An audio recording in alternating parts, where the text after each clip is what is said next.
don't want to do this. I've already started off wrong. Hey, everyone. Welcome to another episode of The Stone Genius. I didn't want to live stream this. This is live streaming, so if you get the notification and you're watching the live stream, thank you and welcome to the show. If you're watching this normally, like podcasts should be watched, they should be listened to. Welcome to the podcast. This is the stroke episode. Hold on. Do I have something for that? I hit that button right. Hold on. Still creepy. I haven't moved my buttons around, so if I get them wrong, so be it. Let's see. I got some things to take care of real quick. Disclaimer. I have written here that I should put a disclaimer and a content warning. So I'm going to do them together. Disclaimer, because they should be. Because the disclaimer is about the content, which I'm going to warn you of. See how I did that? So we're going to be talking about the stroke. We're going to be talking about me specifically because I've had a stroke. And we are going to talk about many of the differences. We're going to talk about caregivers. There's probably going to be talk about my woeful depression. There's going to be a lot of talk. I actually wrote a whole nother page, highlighted it and everything, which I'd already done to the original pages. But I thought that I needed more of a guideline. I wanted to try to stay on topic. Hold on. Do I have laughter? I don't have laughter on there. So let's do a... Me saying that I'm going to stay on topic is like me telling Bobby I'm going to find the spot this time. Hold on. I don't know which one that was supposed to... It should have been one of those two buttons. But once again, just like in the bedroom, I don't know which. Dang. See, okay. We'll talk about my stroke. I don't have feeling in my right hand. So why is my soundboard on the right side? Because that's where it's always been. Like, if I could get this arm on this side, because it wouldn't make a difference, and move this over here where I could know what the hand's doing. Like, it's not why Bobby's on that side, but a couple nights ago, for some reason, she laid down on my left side because I can feel that side. Okay, maybe I get it. But I'm telling you, I can't go that way. I don't know what this hand is doing. I don't think for either one of us we want to find out accidentally. Hold on. I got to move those buttons or move the sound. To those of you coming, joining, listening for the first time from one of the stroke groups that I'm in, that I talked about, the podcast, welcome. If you've ever listened to a podcast, this will probably not resemble a podcast that you've listened to. Unless you've listened to one for someone that can't stay on topic and has had a stroke. And you're like, wait, you can't stay on topic because you've had the stroke, right? Oh, no. I was way off topic way before the stroke. I mean, I had 350 shows out that I didn't have. It is funny. I don't want to preview too much. There's going to be another Toilet Baby episode. And if you don't know, if you're new to the show and you don't know what the Toilet Baby episodes are, they should have been put together. It should have been like a series. Something like Ken Burns would have done for PBS. But it should have been, it was about babies that were born in toilets. And I recently found out that someone not only was born in one, but took that to a whole another level. And if you're like, what? Exactly. So we'll talk about that in the future. That is neither the content warning nor the disclaimer. There may perhaps be talk of suicide. I don't know. I don't know where this is going. Okay, that's what I'm saying. My thoughts on it. I have peculiar thoughts on it. Most people would be like, I don't think that way. I get it. I understand. I don't know if you the title of the show, The Stone Genius. So I am a stoner, and at one point I was a genius. Being in the two most popular high IQ clubs there are, I would if I could gross enough money, like on a pay-per-view, I literally would take another IQ test. I mean, my IQ, it's gonna be, it is what it is. I think it has fallen. I have difficulty telling a 24-hour clock, but I can do some mental math, advanced mental math, but yet I can't look at a clock that has a 24-hour feature on it and tell you what time it is. Okay. So once again, let's go back to the name of the podcast that you're listening to, The Stone Genius. So as a stoner, and I'm not kidding, I know what 420 is. I know it's 1620. So there are times where I have to go to 420 and count forward or backwards. Hold on. I got a sound for that. I'm going to look for the button on that one. Don't want to hit the wrong one. I mean, you don't want to hit the... Nothing. There, you don't... What the heck? What other button have I... Oh, megaphone. Oh, we don't want that. But we could use this one. So the problem is when you use a voice like this, you want to talk differently. Like, I want to mix my voice, so here I am making all sorts of weird faces. Which, exactly like it is in the bedroom.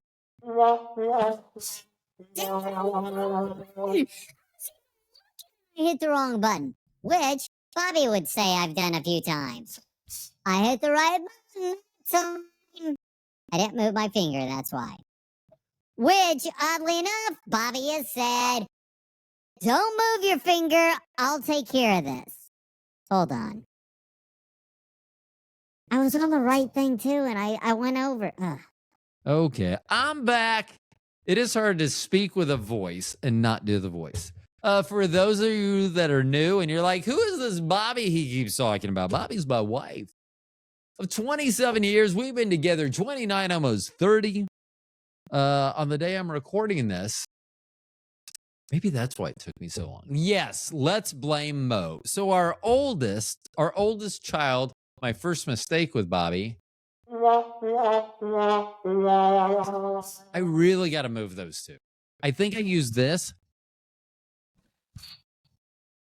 What? Should be faster. I should just be able to go. It's not the.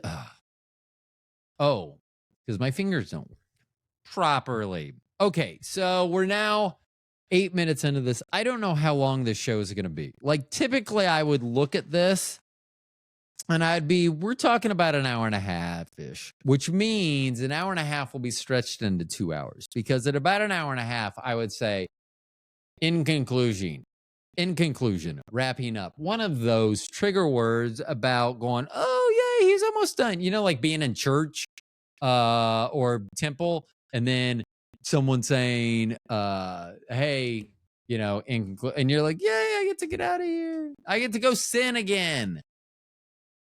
Yes, that probably needed a sound, but I was so fearful of getting the wrong sound. I did no sound.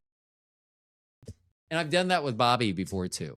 There is going to be a lot of talk about Bobby on this show, and most of it sexually. Hold on, let's get the right button. What the? Okay. Even looking at... So here's the problem sometimes. Okay. Let's see. Let's just back it up. I got a sound for that. I knew where that button was. Okay, so this, I'm going to write... I had the original notes that worked on like a couple weeks ago, knowing that this show was coming up. Then I did a new page of more concise.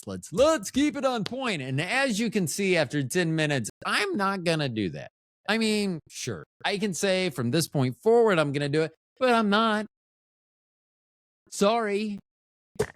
Okay. So this episode was difficult to write and more difficult to get here.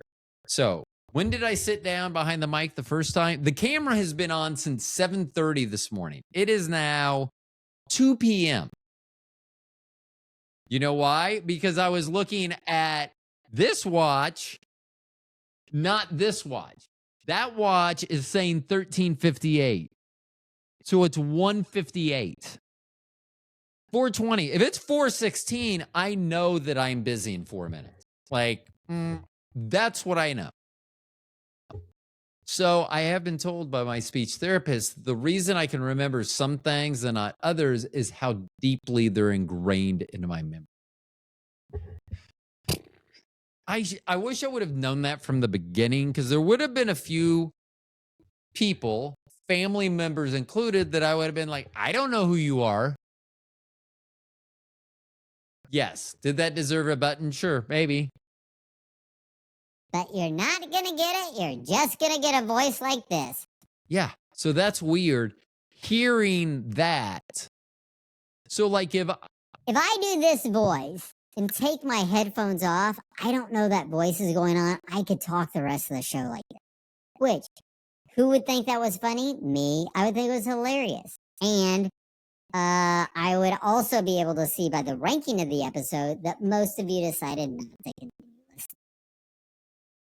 So See, I had no idea, because hearing my own voice, and that's what screws you up when you have the headphones on, because then you're like, oh, look, I know, I don't know what kind of animal that voice is. Why do I have to be an animal? Okay, hold on, wait a second. See, and this is what stinks. So my first 200 plus episodes were all audio only, no video.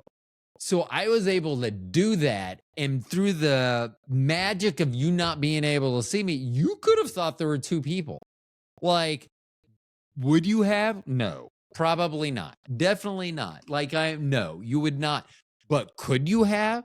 Like, are there some people, probably in West Virginia or North Virginia, that totally would just be like, and they would bark at me, woof, woof, woof, woof. Hey, Whitakers, if you're watching in West Virginia, woof, woof to you. And if you've never seen Soft White Underbelly is the channel on YouTube, there's some good videos on there. The Whitakers, though, like, first of all, don't get hooked up. Don't trip yourself up and see the Whitakers that will go to Walmart, because you'll see that and be like, I want to watch that. You do, but you want to watch it after. Oh my God. I just thought about the Whitakers. They would be good as a comparison. This is my comparison. I don't know if this is the universal signal for comparison. I actually think this is the universal. Never mind. I'm not going to. I would, and then I'd blame it on my stroke, but let's just. Anywho, anyhow, anyway. I'm glad there's video. Aren't you now? Should I have a sound? Yeah. Should I have a producer so that the sounds get done correctly and properly and on time? Yeah, probably should have that too. And I would have been on the totally wrong page, so I would have given you a voice again. And it would have been a voice like, see, when I do this, man, for some reason I want to talk old times, the newspaper guy. Hear ya. I don't know. Ugh. I can't do that. Stroke, loud sound. Wow. That's not a good one. That is not for me. See, you learn something new every day. Like, I know that there are certain sounds that my brain just wants to shut down and just cannot take. That is one of them. So will I delete that megaphone off my soundboard? Yeah. Did I put it on there? No, it was on there. But I'm pretty sure I can delete it. And I'll say, good riddance to ya. Actually, just because if it's like part of like AI and it's like knowing what's going on when I'm getting rid of it. I'm going to use this voice to say, ah, you stupid megaphone. You know whose voice he can take? This voice. And yes, if you're watching right now, I don't know why you would be. I just pointed at myself while doing that voice. there's some true benefits to being able to do that voice where you can't see me. Now, if you ask my wife, there are a lot of things that would be better if you can't see me. Dang it, I wasn't on the right page. Okay, so we are now 15 minutes into the show. I wasn't even sure the show would last 15 minutes, and I've just blabbed. Bleh. Could I edit this out and get to the crux of it, the meat and potatoes, which I love? We're going to get straight to, I haven't even got to the warning disclaimer. I think I have, but I still, okay. So this is it. This is difficult. I mean, I am.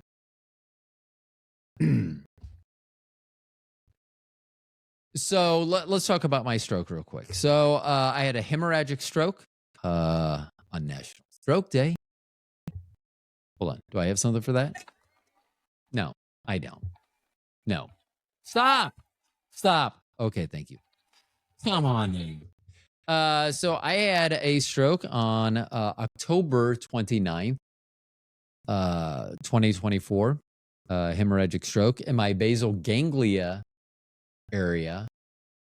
The only thing I remember, and it was probably because it worried me, not that I knew to be worried, is that when I got to the hospital 20 to 30 minutes after my the onset of my symptoms.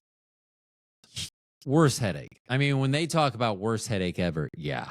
I mean, I knew that wasn't normal when I stood up and I went woo to the right. I was like, yeah, that's not normal either. And I understand now why my dad, when he had his stroke, was like telling people, like, I'm not drunk, because he could talk. So my dad had an ischemic stroke when he was 79. I was 57. I had just turned 57. Picture of health, I tell you. Picture of health. I mean, unless I'm next to Jason Smith, then he would be the picture of health. And I would be the picture of healthy. Not health, but like not above him. Like he's healthier than. Doesn't matter. So pretty stinking healthy. Had this stroke. The only thing I really remember is the doctor. Actually, the only thing I remember is the doctor coming in and telling me that he was sorry. He said, "I am so sorry." I think I had a stroke, so not 100% sure, but I think that happened. That was before Bobby got there from work. She was a while away, and I think I called her and knew something was going on. The way she tells it is I was kind of like, what do you got going on the rest of the day? Like, it was like, hey, you want to hang out with me? I'm having a stroke. I was in the hospital for 2 weeks, 15 days, I think. I was in the hospital for 15 days. I was 7 days in a hospital, moved to another hospital where I started rehabilitation. Which was good. I could not walk post stroke. I take that back. I was able to walk. I needed to be assisted. I overpronated really bad. Is that right? Supinated. Which one? I rolled to the outside really bad. Whichever that one that they told me. So I was like walking on like this, literally the side of my foot. So I had to. So my issue was as soon as I had my stroke, I disconnected, my sides disconnected left and right, which I know I've heard that on strokes before. And we'll get to this. It's just something that even if you know about it or hear about it, if you haven't had a stroke, you can't get it. You can say whatever. And I'm talking to, like, I hope that caregivers listen to this, but I also hope that and have made it through to the part where I started kind of talking about strokes. But I hope that strokies, I don't know if that's a real term or not. I'm calling us strokies, and I like it. It gives us a community.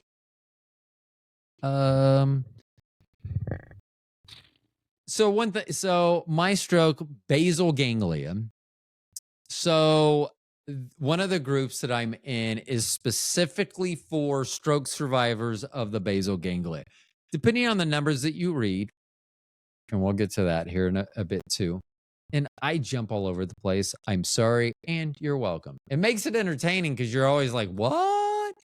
But you're also like, what? So you see how they sound similar, yet those two are totally different. So strokies. I'm a gangly. So here's one thing. When I wrote this down, how did I become? And I don't even know if I spelled it right. So the way I wrote it down was Gangley, because it's the basal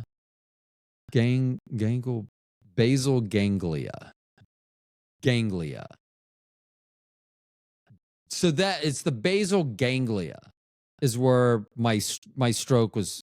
And that's right in the center of the brain. Like they couldn't operate. That's why the doctor said, I'm sorry, because there's no, we're going to let you bleed. And if you bleed out, then if it gets real worse or whatever, there's not much they could do.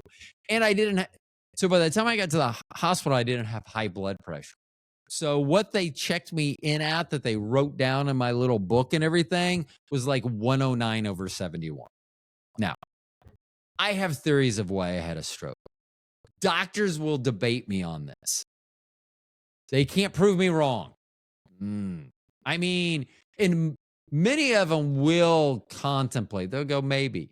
But the problem is, there's a problem.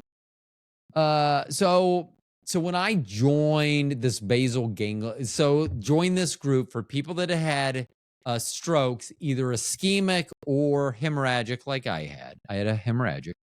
They join this group, and so they were called ganglies, Ganglies. But if it's not plural, is it still IE or is it Y? I don't know. And I don't know who I would ask.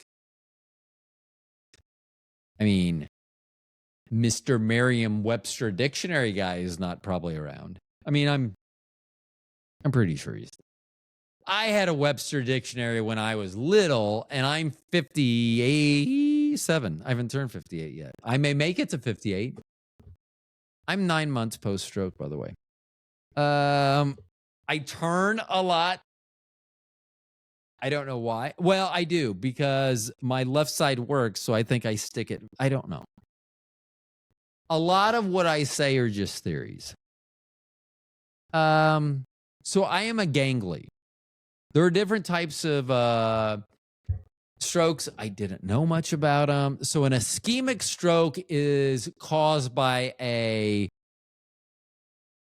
I believe, I'm sorry if I'm getting this incorrect, I believe that blood clot. So there is something going on that typically can be mitigated.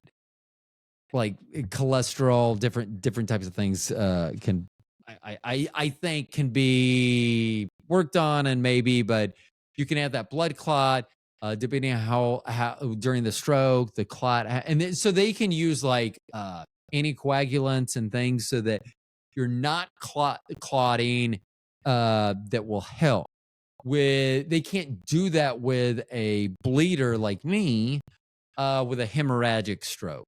So sometimes, often, and if you ask one of the doctors in the hospital, evidently 100% of the time, hold on.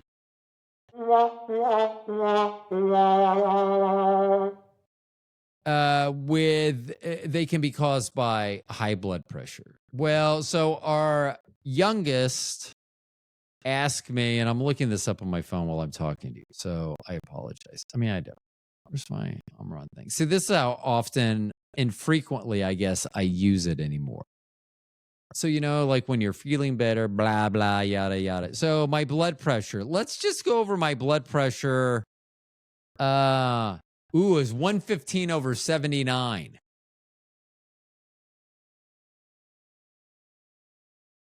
100 over 72. And these are like probably, these are actually days apart. 102 over 68. Go back another couple days. Oh, it spiked. 116 over 69. If you ask a normal doctor, 104 over 71. These are low blood pressures. Now, I am on a low dosage of losartan. I may go off of that. I may not. I got to talk to my general practitioner. We'll get to that stuff as well, too. What I thought was going to be a short show is probably not. I mean, we're 25 minutes in, and I basically have gotten basal ganglia out of my throat. So you're welcome. Anyway, so I had the stroke. I was in the hospital. I was actually readmitted to the hospital. I got out on a day of the week, Tuesday or Wednesday. And then I was back into the hospital over the weekend. Had a brief episode that no one knows anything. Okay, so let's talk about doctors. Okay, so for you new listeners to the podcast, there is something that I talk about in this. Now, I was a math major my first time through school. Business the second, math the first. Here's the thing about numbers. They don't lie. I mean, I guess I could make them lie, but that doesn't mean that they lie. It just means that they were made to lie. I don't even know if that makes any sense, but I've also had a stroke.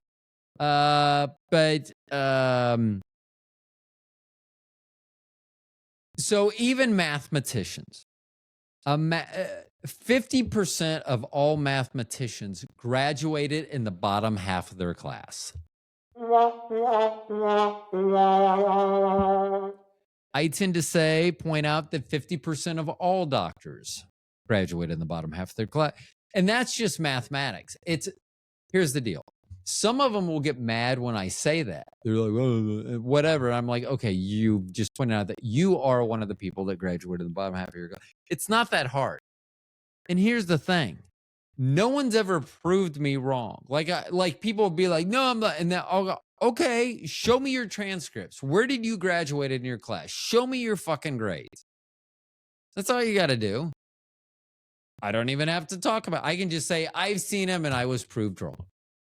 No one has taken the time or the effort. They would rather just be known as someone. And if you listen, Dr. Jan Marie Crow, hold on. And it was almost done, so it got creepy there at the end. But I'm going to tell you, if it's going to get creepy for someone, it's going to get creepy for Dr. Crow.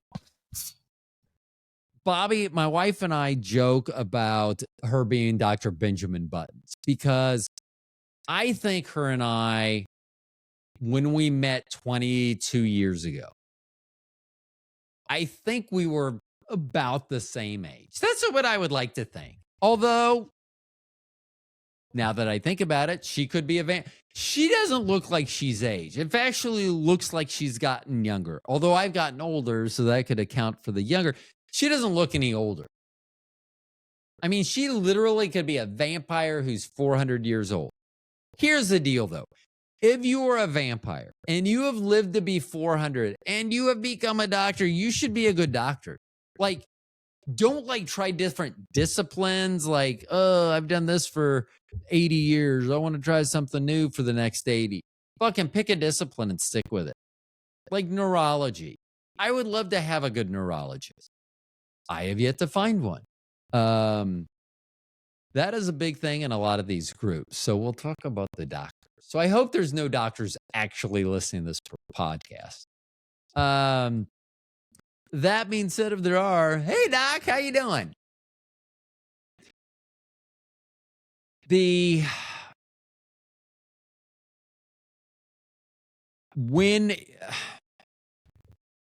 troubles that I have with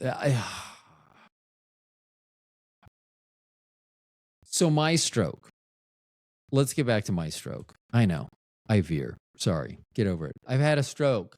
Not the button I wanted, but close. I mean, they're right there next to each other. So you can imagine how I may get the wrong one every once in a while. I got the right button that time. What I need to do is, because they're color coded, and right now, I don't know why I have them on varying colors of yellows and oranges. Like if I had one that was like blue and one that was orange, then out of my periphery, I should be able to see. That being said, got to move it back over to the left. I don't know why. So here's the thing. Sometimes, speaking for myself, having a stroke, I know things should be better one way, but I still am like, no, I got to do it this way because this is how I've always done it. My soundboard, once again, has always been on this side. There is no reason for it to be on this side. I don't even have this periphery vision anymore. Let's talk about me some more because that's my favorite topic. Hold on. Let's see how it sounds like this. I'm going to sing it. Because that's my favorite topic. That's pretty good. I mean, it was better than the megaphone. I'm not even going to try the megaphone because literally I'll have to take the headphones off.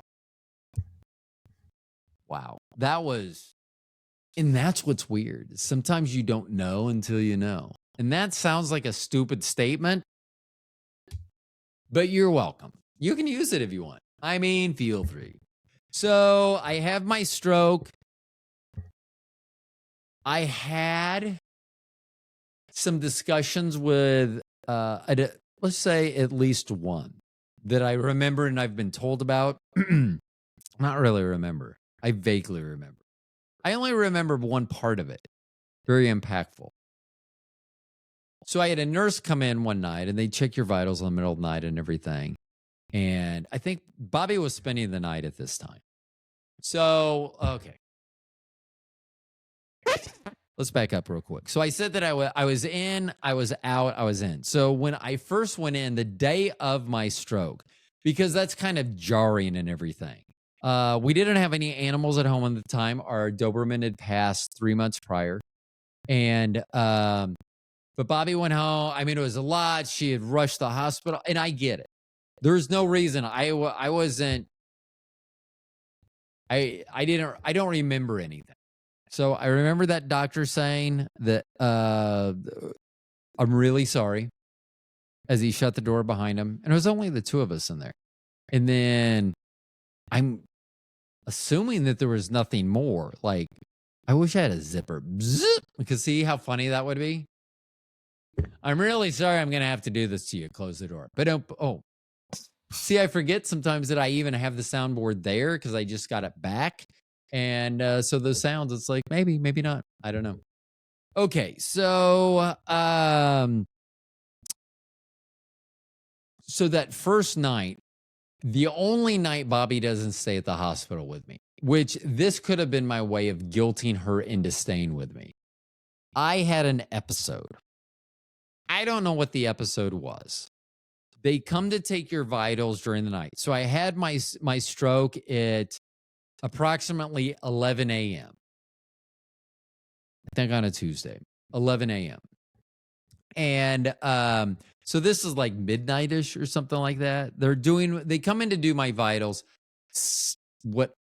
However I communicate with them, however I interact with them this first night, my vitals, something was going on that they were not happy. Now, I'm assuming, not that I could hear, I don't remember anything until I get into a room. I'm being wheeled into a room. And I said something like, what's going on? They're like, we need to do something. We need to run some tests on you. And I remember looking at the wall. So this is the middle of the night, like a Tuesday night. Busy. You know, that's when people pop off to the clubs. So I remember going and then putting me on the thing for my head, the MRI thing, I guess, MRI. So they put me on that. And I remember as they're doing that, I look and there's a line of people against the wall.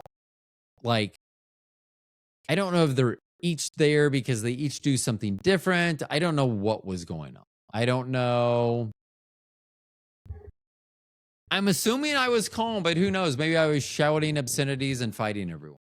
I don't know. I never heard anything like that, so I'm assuming I did not. But they say a lot of assumptions. Anywho, anyhow, anyway, I remember all these people. I remember them putting a cage on my face. And I remember the only thing I was thinking, I was like, God, I wish Bobby was holding my hand when I died. So let me.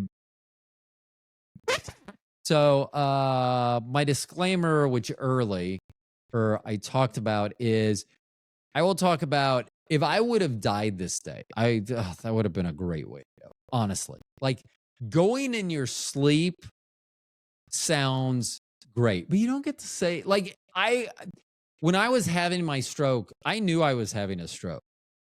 And I knew that it was not particularly, people didn't always bode particularly well after a stroke. Generally, they're much older than I am, I shouldn't say much older.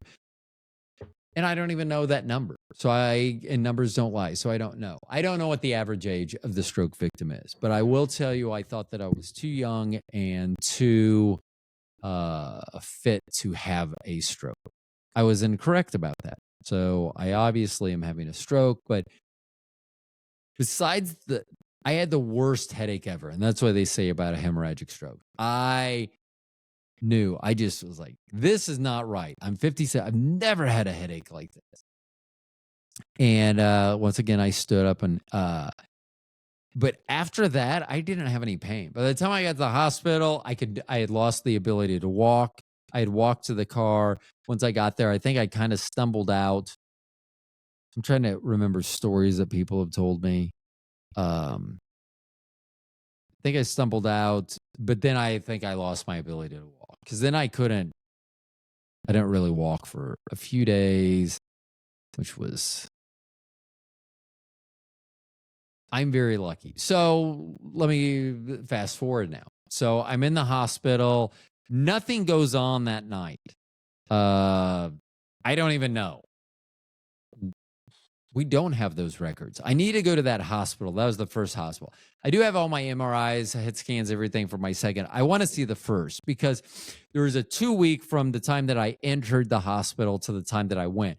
They did MRIs at both when I entered. I would like to see the size of it. It was very sizable. Like Bobby,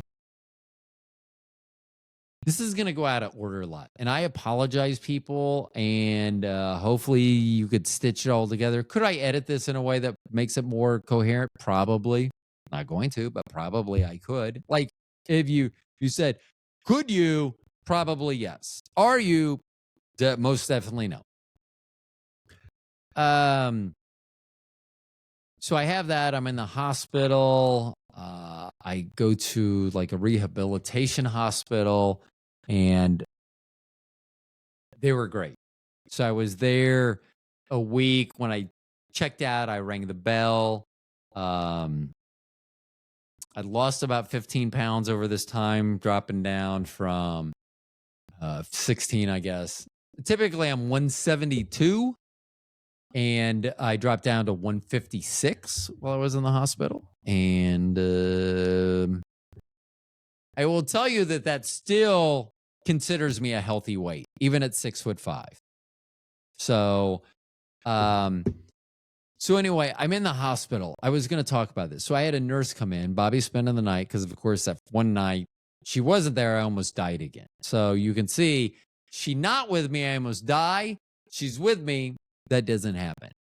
Not saying she should quit her job because we would have no income, but I am saying that she should probably be with me 24/7. We'll get to caregivers because they did not want to be with us 24/7.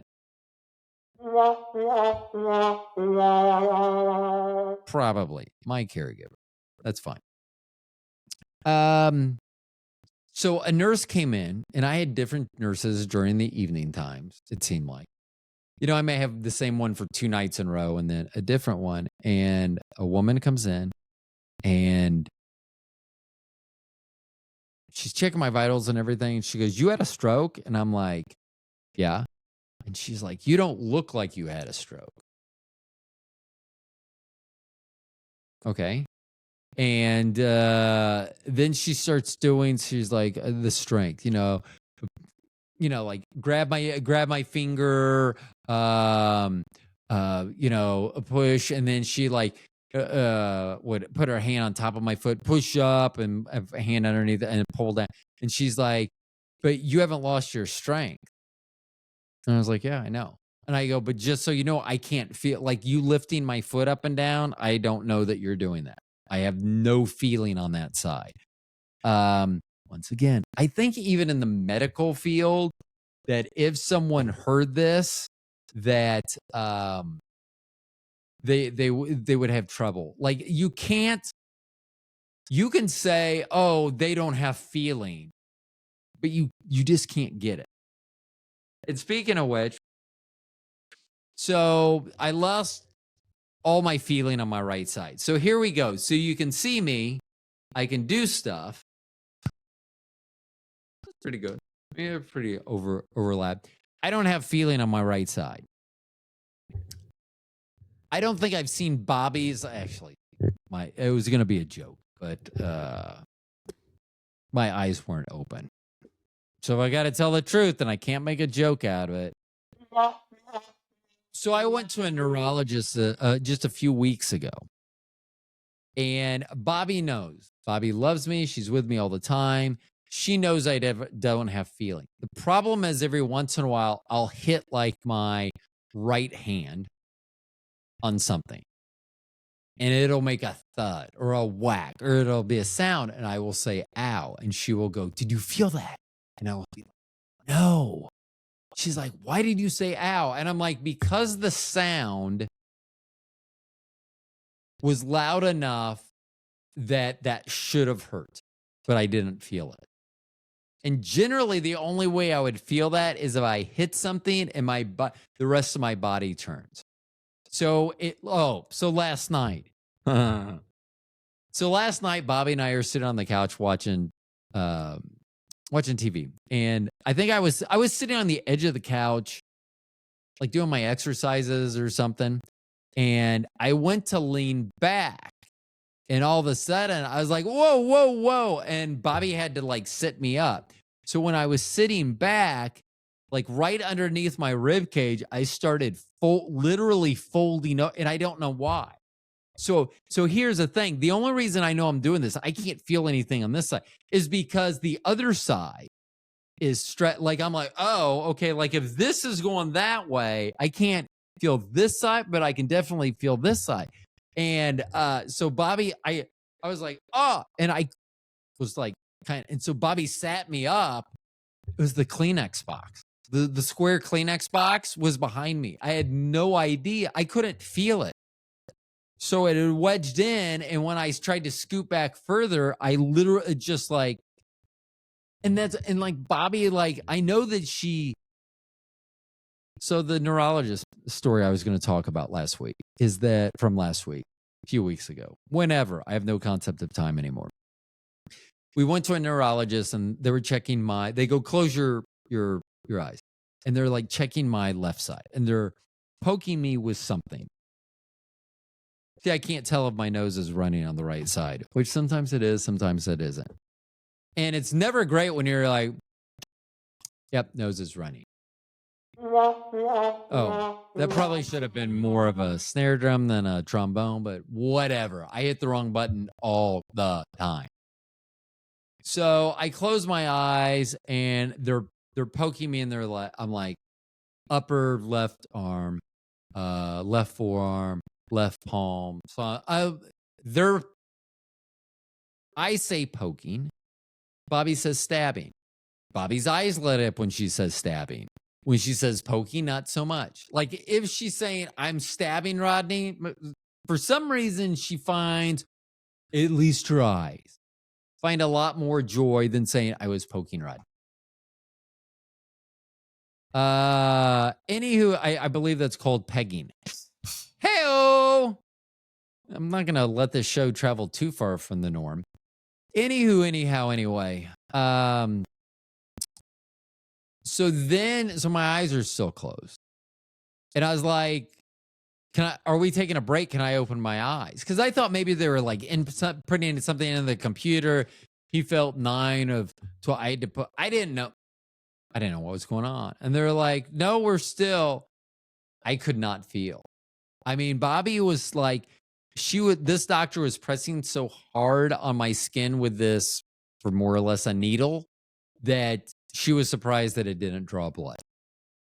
And sometimes I know that she knows, but I know that sometimes she's still caught off guard by, wow, really numb. I will tell you, this is a thing that sucks. I have always said, there are many of the podcasts when I talk about my faith in God and how I believe, and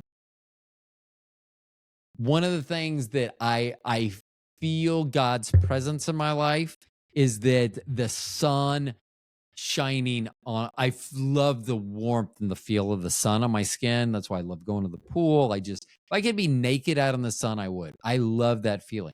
I've lost half of it. I've been to the pool 3 times this summer. I had a knee surgery 31 weeks after my stroke, knee replacement, revision. I had a partial knee replacement in my right knee. They changed that into a full. So I've been dealing with that too, which I did not feel either, which was very interesting for my physical therapist. They're like, wow, you can't feel it. I'm like, no, could not. Surgery at all. I mean, I'm doing great. They're like, your range of motion. I'm like, well, yeah, I can fold it back as far as you want because I can't feel it. Unless something stopped me from going further or snapped, I would. And if it snapped, I probably wouldn't feel it. That's what's scary. I'll get to that. I'm sure I may have talked about that at some point.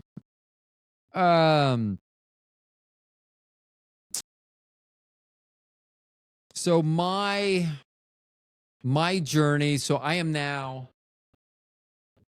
38 weeks. As of the day that I am going to be releasing this show, it will be 38 weeks post-stroke for me, which I don't know if like 9 months or 38 weeks. I don't know which one sounds.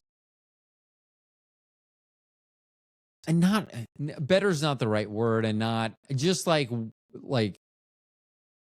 sometimes, and I have no memory, like literally whatever I do today, I'll forget tomorrow. Most of it.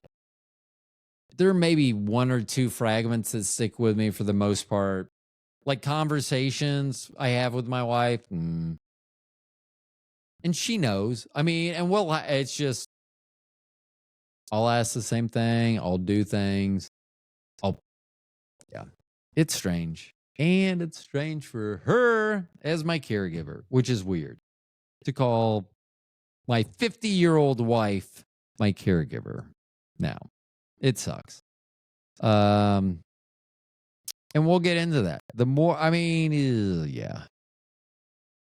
50 minutes. I didn't even think I'd make an hour. And now I'm going to try to trim this at 2 hours. And if you're like, another hour, yeah, that's how it goes with me. I mean, what do you think Bobby doesn't really, I was going to say, I'm trying to make a joke. I was going to say, why do you think she doesn't like having sex with me? Because I make it take an extra hour. Yes, I had to look over there. So let's talk about me for a minute. Once again, my favorite subject. So I have my stroke. When I get out of the hospital, I was still having a lot of issues. If you watch, I did post a video the day that I was released. I rang the bell. Talk about that in a minute. For my physical therapy release from the hospital post-stroke. I'm like 15 days post-stroke at this point. If you watch me, even though I'm walking, which is awesome, and I ring the bell, which is awesome. If you watch closely, so that's the beginning. So if you watch me, it's a little different. And I have to watch as I try to grab. It's not just grab the string and ring the bell. And then I went over and shook the hands of my therapist, and I even said it, I get to shake your hands, but I'm not going to feel it. So this no feeling has been since day one. but I actually had to use my left hand to guide my right hand in to shake their hands. I believe, if I remember that video correctly. It has gotten better. I'm still spatial awareness, especially with my feet, is something that I have to be aware of because I can't feel them. I don't know if I just have to know where my body parts are. Which Bobby wishes I knew that. She doesn't. So I say that as a joke, like she wishes she knew, but she doesn't, because I made a post today on Instagram. Our oldest, Mo, is moving to Europe. And that is awesome. I am super excited. I mean, like that, I can't even imagine. I mean, I am so excited. And I know that Bobby is excited for her as well, but Bobby wants to see our kids. And I do too. Mo used to live in our apartment complex. In fact, the building next to us, we shared the same parking lot, very small complex. And I mean, only six. I think they only had 4. So we have 6 in our building. I think they only had 4. These aren't big. It's small. And anyway, so I used to see her. Even if I didn't see her, I would see her car and know that she was home. Our youngest, Trinity, they live in our apartment complex now at the other end of the building, other end of the complex. There's only 68 total apartments in this complex. But when I do my walks now from my rehabilitation, is I will walk down through their parking lot to make sure, not make sure, but see if their car's home. Hey, good. It moved. I know that they're all right. They're going in and out. And, my parents were not involved in from 19 to now. I mean, they just have not been that involved. And it's been fine. I mean, I am glad that Bobby is the parent that will cry when a child leaves for college, to go away for the weekend, for whatever. I am not that parent. The thing is, we both are excited about whatever they're getting ready to do. It's just we display it differently. So I'm glad that they have Bobby, because they wouldn't get the tears from me. I mean, they would. I've had a stroke, so I cry all the time. And at the weirdest things, not like pregnant weird. And if you've ever been with a pregnant woman, they seem to cry at really weird times. Like, I don't want to say that Bobby cried during the movie Biodome with Pauly Shore, but we didn't make it through the whole movie. Her water broke. We had to go have a baby. But I'm almost positive that the reason it was the middle of the night, it was like 4 a.m. when her water broke, that we were still watching this movie, is that we had to keep stopping because the wailing and the crying. I do remember really weird cravings, and not for like the weird sex stuff too, like food. I want pickles. Why is it I never want freaky sex?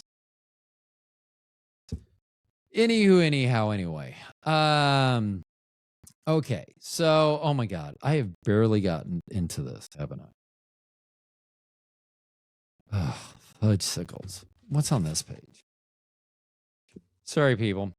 Okay, so let's just move on to the next thing. Let's try to move forward.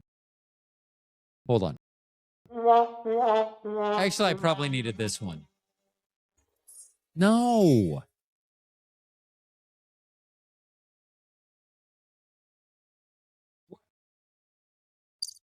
Really? Yeah, I got to move these buttons, because the cricket button is prime real estate. Like, if I had this, and like if I put this one, if I put that where the crickets were, I would still miss the buttons, but it'd be better at missing. I would feel better about myself. Okay, so the blue. So I've talked about the yellow on this page. See, I color coordinate so that I know what I'm talking about, which I obviously do not. Blue. Okay, so on my original pages that I wrote, I put, I should not have asked ChatGPT about stroke recovery. My average versus the average, and then follow up with your neurologist. So, the funny thing that I thought, I wrote down, follow up with your neurologist every 3 to 6 months. I have not found a neurologist yet in Kansas City that wants to see a person after they've had a stroke. Like, they'll tell you, we're here for the acute. Like, when you have a stroke, we're here for you. Like, when you had the stroke. But afterwards, we're not here for you. But if I go to my GP and I say I have this question, head related, I think it's stroke, they're like, oh, you should talk to your neurologist. Okay, thanks. And that's not a GP's fault. Do you remember when I talked about 50% bottom half? I'm obviously running into those people because someone that graduated in the top half of their class is not saying, my care is done after you've had your stroke and while you're still in the hospital, you fucking morons. Yeah, I get a little mad at doctors. So when I was in the hospital the second time, I actually told a doctor that was trying to keep me in the hospital for an extra 3 days to run tests. I said, I need a smarter doctor than you. Now, when I said that, Trinity walked out of the room. They are not confrontational. Like Morgan, if Mo would have been in the room, which Mo was in Germany at the time, if Mo would have been in the room, she would have said, get him. I'm not afraid to say that. Advocate for yourself. Guess what? A neurosurgeon came in, and guess what? He released me because he did not find so I had a GP look in and wanted to keep me for 3 days, or a neurosurgeon. So I'm going to go ahead and go with what the neurosurgeon. And let me give a side note of why I was angry. So this is where these idiot doctors, or idiot anyone, and I will call them idiots, they just don't understand. So this doctor came in to me. I thought I was getting released. And so I got admitted to the hospital on a Saturday morning. I almost immediately got better. We weren't sure what was going on. Something obviously was going on. I couldn't walk when I got to the hospital. Something was going on. So that once they moved me from the emergency room up to a room, they wanted to check me in. So because they had to check me in to run some test, or I don't know, some BS. So they checked me in, and I don't know if you're aware of hospitals in the United States. Well, they don't work on the weekends. And you're like, what are you talking about? Hospitals are open on the weekends. Oh, they don't really do shit on the weekends. Like, there's no therapy on the weekends. Why do you not have therapists that work on the weekends? Don't keep patients in a hospital and then don't offer them services. Like, I saw people that got discharge on Mondays, and I just no other reason than get those extra days, because they weren't doing any therapy. They weren't doing anything on Saturday and Sunday. They could have been released on Friday. Don't get me started about the United States healthcare system. It fucking sucks. Like, if you're wondering like why I'm excited about our oldest moving to Europe, oh my God. They're working on their PhD. They're I always want to say 6 foot, because the fact that Bobby and I made a child who is not 6 feet tall is, I don't want to say appalling, but it is a little annoying. Like, I'm not going to say Trinity wouldn't have happened if Morgan would have ended up being over 6 feet. And if you're like, okay, Morgan was only 5 years old when Trinity was born. I know, but we knew. We're like, this kid's going to top out like 5'10", 5'11". We could just tell. And then we had Trinity. And when she was 6.5 weeks earlier, she was already taller than Morgan. Morgan was 5 years old. Hold on. That's not true. Not true. But Morgan, Trinity was the size of a regular baby 6.5 weeks earlier. I mean, there's a reason Bobby is like, I'm getting rid of this baby. I mean, the size of it and the fact that she mowed the yard the day before. Those two reasons. That's why we had that baby. 6.5 weeks early. Okay. So Chat GPT. When I did start putting in, okay, so when I ask about a basal ganglia hemorrhagic stroke, the returns are not good. 1 year is, for the general public, 70%. So that means, I think, I don't have it written down. And I want to say back before the stroke, I would just know the number and have it. I would know. I either knew it or I didn't. Now I have that suspicion that I may not be 100% correct. But I believe it's like 80+% of people do not survive a hemorrhagic stroke in the basal ganglia. I think I read it was 85%. So I'm very lucky. So let's say it's 20%. Let's say 1 in 5 survive. Well, out of those 1 in 5 that survive, now the number is 3 in 10 of those people that survive won't survive the first year. They'll have another stroke. They'll have seizures. Any number of things could happen. They don't survive the first year. I don't think I saw a 2-year for them. 5-year was like 40%, and 10-year was none. So I put in as much information as I could. I put in, I'm a healthy 57-year-old. I work out at least 3 times a week. This is my weight. This is my height. This is my BMI. I've always been my BMI has always kept me in the healthy weight, even when I was 40 pounds heavier. You literally have 50 pounds that you can play with. Like, at least for someone my height. I can go from like 155 to like 205 is my range that I am considered a healthy weight.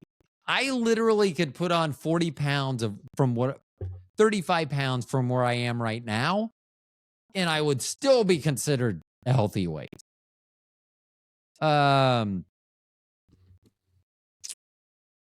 So I put in everything that I could. I put in, I had some surgery. I put in as much information that I thought was pertinent. It was quite a bit. Anything that I thought would be pertinent to trying to, like, if you're a bean counter at an insurance company trying to find out how long I may live, then that's what I was trying to do. So I put all this information in, and it actually changed out. I wish I had that as media and I could share it.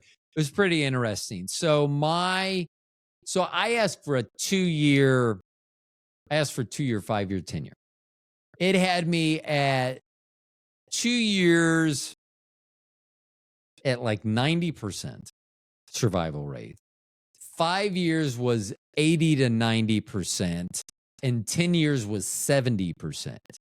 So my 10-year outlook, because of my health and my fitness, is as good as someone, just the average person, during their first year post-stroke. I cannot stress enough how anything, if you are healthier before you get not healthy, it's better for you in the long run. I mean, I don't know how if I was extremely overweight, I would have gotten off the bathroom. Off the toilet. Oh, do you want a segue? Sure, let's segue. Why am I on that page? Jason Smith. Let's segue. Oh, so the Chat GPT. So originally I was like, don't ask Chat GPT. I will say it was a very good resource, and it is a very good resource for me if you put in enough information. Now, one of the things that I have to fight is, like, when I put in information like I don't have high blood pressure, but I have a hemorrhagic stroke, it wants to throw some of that information out that I've input that I think is pertinent. It doesn't seem to think is quite as pertinent. Like, it always wants me to be on like a low sodium like a Mediterranean diet, it says it's good for my high blood pressure. Don't have high blood pressure. Thank you, though. I mean, if I need to get it, but I don't want it, I don't want to eat quinoa. Don't even know what it is. I know how to spell it now. I'm not going to because I'm not 100% sure I remember. Anywho, why is there even something called quinoa? Like, who saw it? Like, what culture are you in that quinoa? Like, I know it's like some cultures now, like, that's our culture. Like, this is who would do it.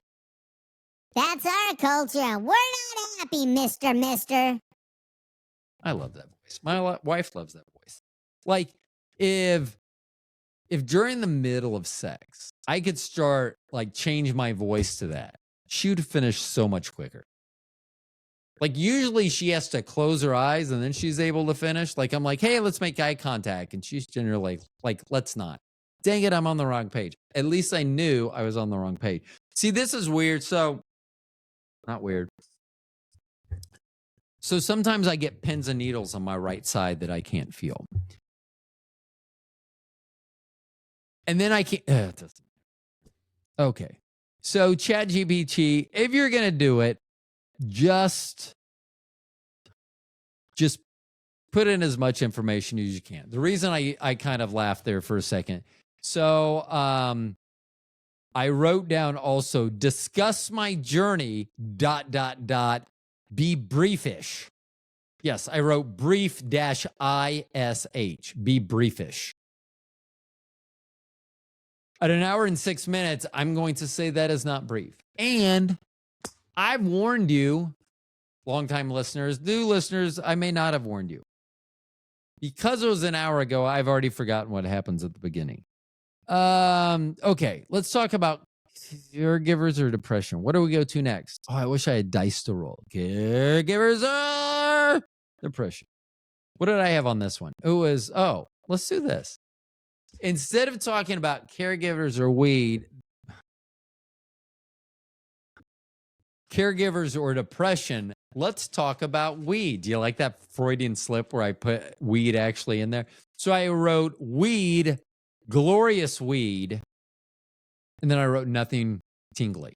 So you can go to Leafly, you can read. Like for me, if I use something that's tingly, which unfortunately one time I did get, not on purpose, post-stroke, not good.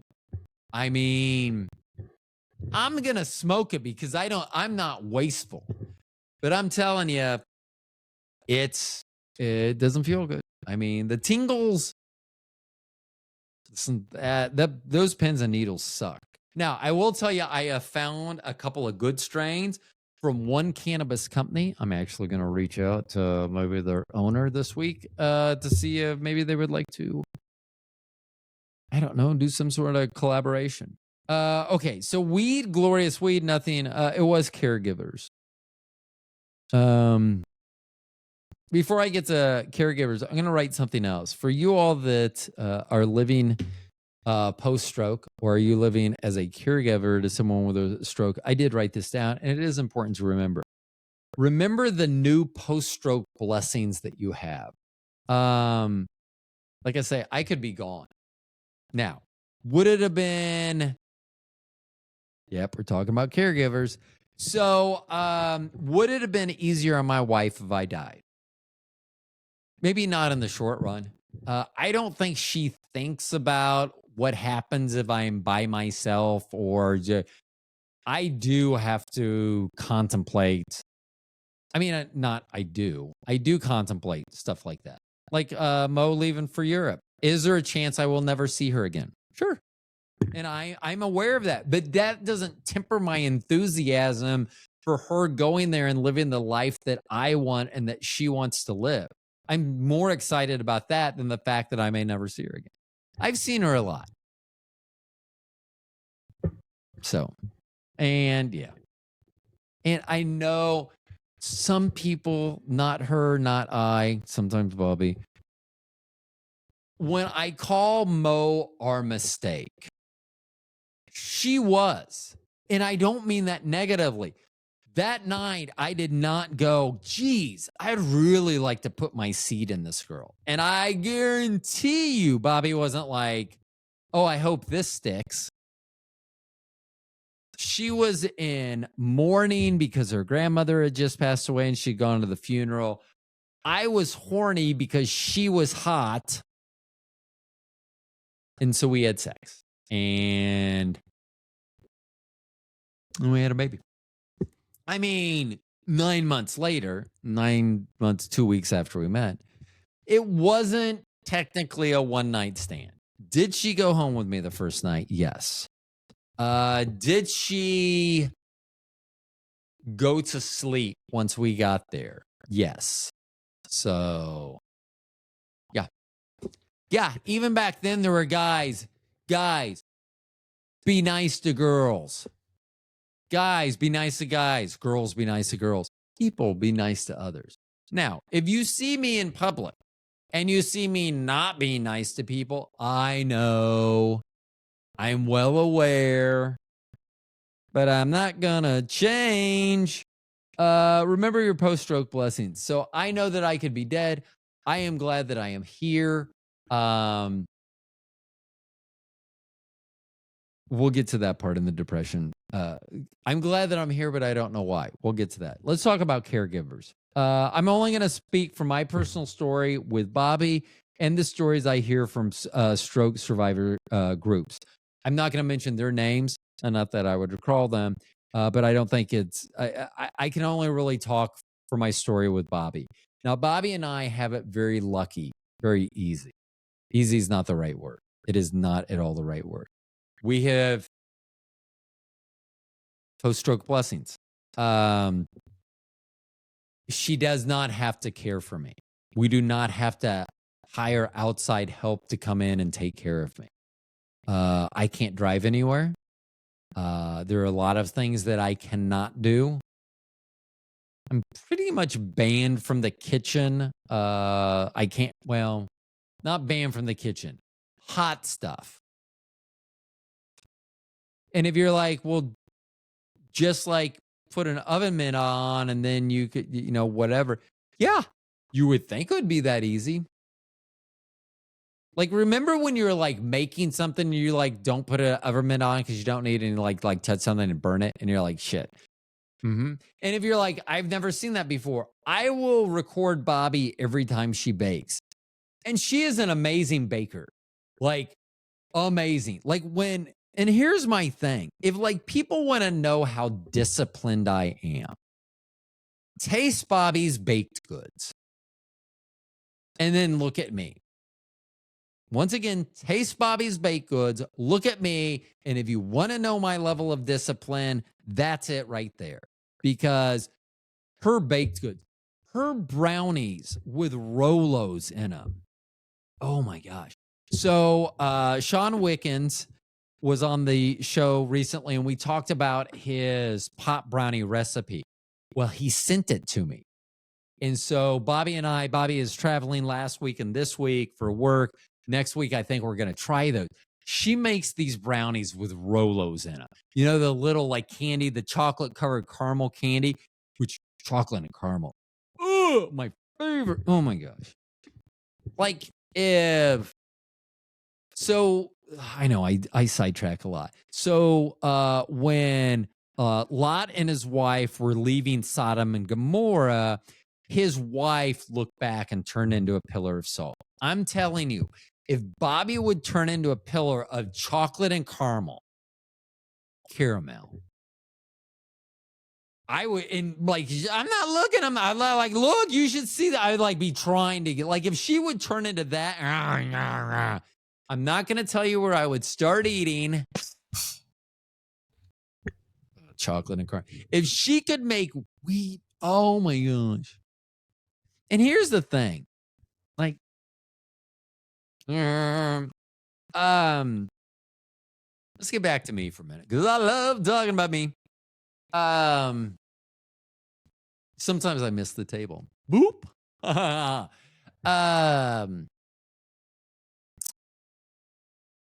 have thought about this. So So I have a 7 in 10 chance of living 10 years. A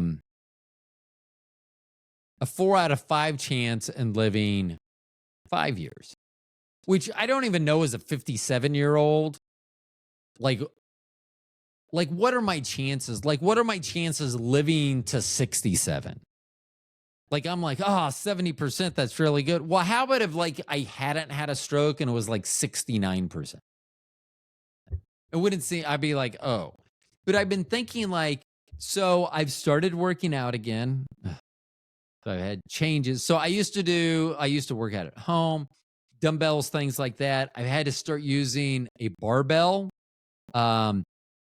which I will tell you about sometime. So I ordered these off Shein. So I think it was like a 42. I think it said on the outside of the box that it was 42 pounds. The weights, the bar, and it's dumbbells, and it comes with this thing, and you can connect them. I bought it, but anyway, for like 42 or 44 pounds, it was $39 shipped to me. So I bought 2 of them because I was going to use one dumbbell style and the other barbell style, but I have to do barbells for both. So the problem is that because I can't feel my right side, that when I do, I don't know where this is in space. So mirrors are very important to me, which is why I tried to excuse me putting mirrors all over the bedroom. Mirrors are very important so I can see what my body's doing. I also kind of have to watch that. Well, if I use a barbell, like to do curls or maybe military presses, instead of using a dumbbell, then both arms, it's better control for me. And the range of motion may be better or worse, depending on so I think it's working all right.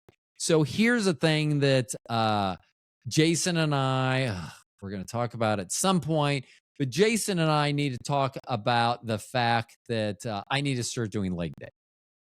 So I had my knee replaced, my partial replaced with a full replacement 9 weeks ago. So I'm 29 weeks difference between my stroke and my surgery. So 29 weeks after my stroke. See, and that's what's weird. Like when I say 29 weeks, that's like, that doesn't sound like a long time. But if I say 6 months after that, I don't know, whatever. I don't even remember what I was talking about. Well, we need to talk about caregivers. I'm never going to get this. I was afraid to talk, and now all I do is talk. I mean, it's almost like I should do this for a living. Like, my wife would love if I got paid. Like, if someone just gave me $1 for doing this show. And if you're like, why don't you start Patreon? Well, here's the thing. If you listen to my show, like $1 you may be hard-pressed to part with that. Like, you're like, so I could give you $1 for your show or keep the $1. It is, so I was going to talk about with Bobby, my health was very good. I am very lucky that I'm glad. I'm probably would assume that she's glad too, that she doesn't have to wipe me or dress me or bathe me or dress me. Now, being together for 29 years, I will tell you that she would love the chance to dress me. Like, I don't know if you noticed the outfit that's on. So it's like a Henley, like a 3-button. But then because it's summer and I'm cold, because it's 74 in the house, which once again, for me is only 4 degrees above zero because my zero starts at 70. So remember that. So I'm sitting in 4-degree weather with this sweater on, a shawl cardigan. And do I look old that way? Yeah, I do. I wear cardigans because my dad wore cardigans and I want to honor him. I do like the shawl cardigans. He never wore these. Now, I think he would have looked awesome. Like, oh man, I wish that my stroke didn't happen earlier. I wish he was still around. He passed away 3 years ago. And I mean, I miss him all the time anyway. I talk to him. I wish that I've come up with so much I can't wait to talk to him about someday. But I think he would look good in this. Like, we did a little faux hawk thing to his hair one time, and he hated it and couldn't wait to get his comb through it. But I mean, confidence, he would have been able to pull it off. That's all he needed. Okay, caregivers. It's still tough for them.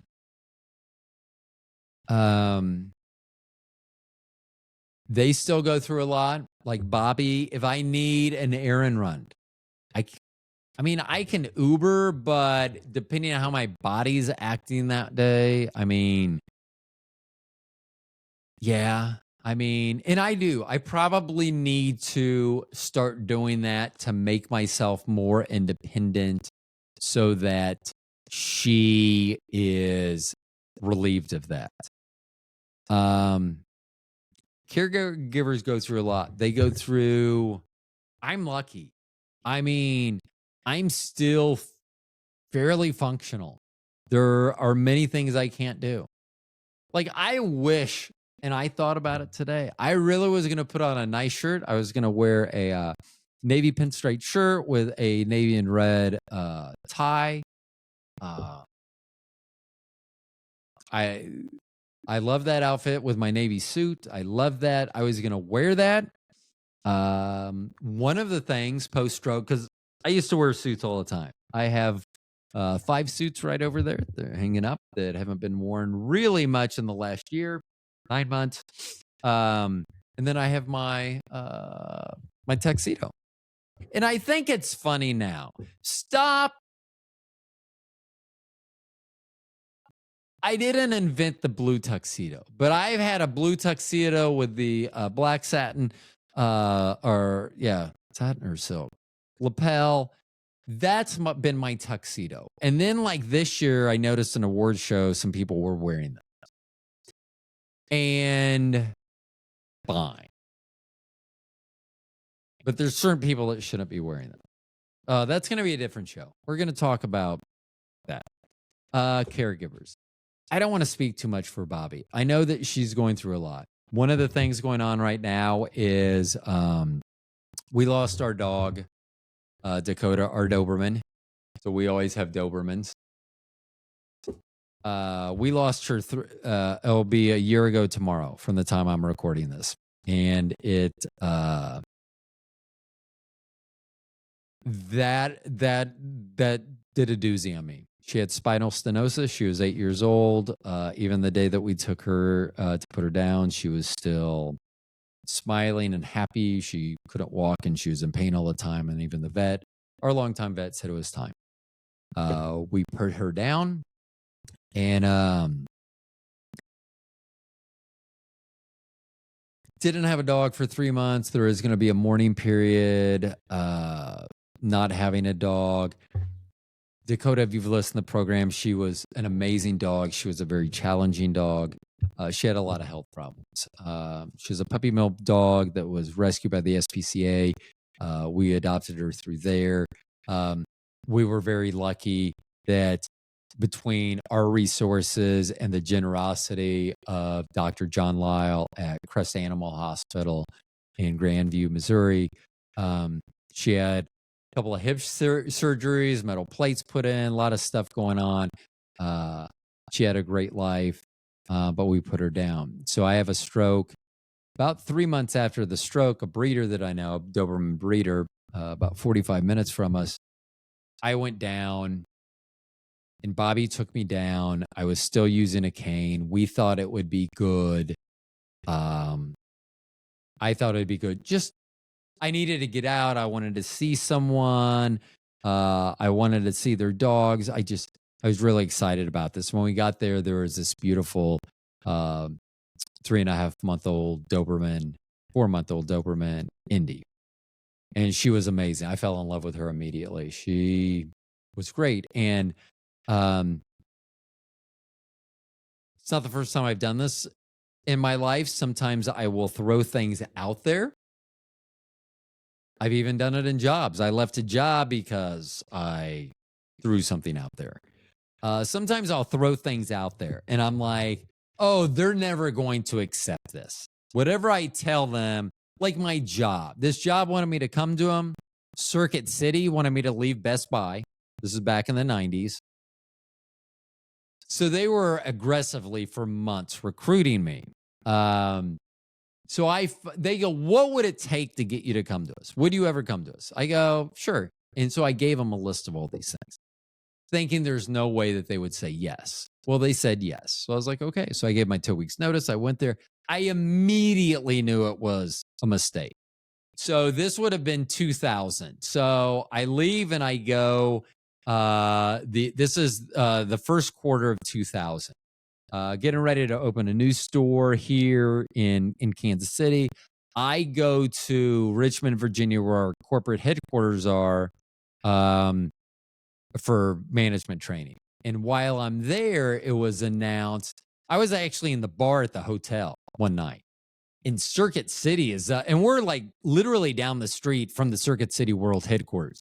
And something about Circuit City is like on the national news. And it was like, turn it up. There are a whole bunch of new managers there that are, doing this training. And so they hadn't even told us. So Circuit City had decided to not carry appliances anymore. And so when I asked the next day, now I'm only like a month or so into this job. When I asked the next day at corporate headquarters why they decided not to carry appliances anymore, they said, well, we're having a lot of problems with deliveries. We're either tearing up the floors or putting holes in sheetrock, and it's becoming cost ineffective. Well, my thought was twofold. One, pay a better wage to get a better worker. I've never had that happen at a Best Buy or Circuit City up to that point. So I was like, this, you're saying it's a lot, and I don't think it is. I know this is supposed to be a stroke. Sorry. So I don't even know how I got on this tangent. So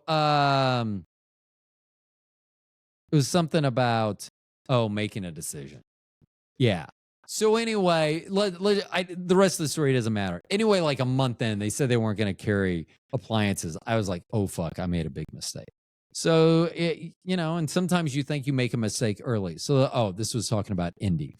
So, I saw Indy. We're talking about Indy, and Doug is like, yeah, Indy would be a great dog. She's a great age, And I think he was just making polite conversation with me. And so without talking to Bobby, so I had a stroke. My caregiver, I have not discussed this with. I don't think. So I threw out there, hey, I have a podcast and I would be more than willing to promote and do all these, I would do, social media and things. I can't afford a dog. I have no income, which I still don't have any income coming in. Do you think we could work something out for Indy? And he was actually like, I actually think that would be a great idea. He was familiar with people close to him that had had a stroke. So he was all on board. Well, I never thought he'd say yes. I mean, these are multi-$1,000 dogs. So when he said yes, I was like, okay. So I was super excited, actually. But as soon as we picked Indy up, I immediately had regrets. And actually, when I got home alone. And if you ask Bobby, when I was with her, there was nothing wrong. It was when I got home alone with them that I broke down because I was so afraid that I couldn't take care. So my brain was still getting used to having a stroke. It really was. It still is. I mean, I'm 9 months post-stroke. It's still having issues. I almost every day I'm like, oh, that was new. And most of the time it's small and insignificant, but sometimes I can't tell 24-hour time. Hold on. So I immediately said, hey, we got to take Indy back. We took her back. Then I was like, that was a mistake. I need this dog.